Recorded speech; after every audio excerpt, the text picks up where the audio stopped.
Hello, community groups. Today's reading is from Luke chapter 18, verses 1 through 8, and it reads, Then Jesus told his disciples a parable to show them that they should always pray and not give up. He said, In a certain town there was a judge who neither feared God nor cared what people thought. And there was a widow in that town who kept coming to him with a plea, Grant me justice against my adversary. For some time he refused, but finally he said to himself, Even though I don't fear God or care what people think, yet because this widow keeps bothering me, I will see that she gets justice so that she won't eventually come and attack me. And the Lord said, Listen to what the unjust judge says. And will not God bring about justice for his chosen ones who cry out to him day and night? Will he keep putting them off? I tell you, he will see that they get justice and quickly.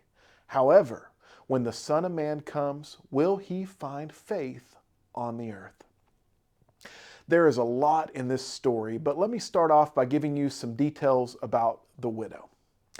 Widows were easily recognized by their distinctive attire, which indicated their status.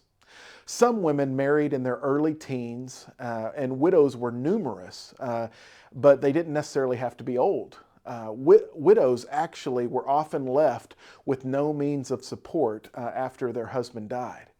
If her husband left her an estate, she did not inherit it, although provisions for her upkeep would be made. If she remained in her husband's family, she had an inferior, almost servant-like position. If she returned to her family, the money exchanged at the wedding had to be given back. Widows were so victimized that they were often sold as slaves for debt. We know even less about the judge. This judge, like so many at the time, was crooked. He probably wouldn't hear her case because she didn't have any bribe money to warrant his attention. What the author is trying to do is to set up a contrast between this corrupt judge and our incorruptible Father. This text is saying that God is the judge and we don't need to badger him into submission. What the story is saying is, see, even this horrible judge will eventually listen to this woman and give her justice. How much more will our Heavenly Father listen and bring justice to your life if you would simply ask? What I would like for you to do this week as a group is to spend some good time praying about all the injustices in the world. Cry out to the Father knowing that He will not only hear our cries, but responds as a Father and not a judge. Be blessed.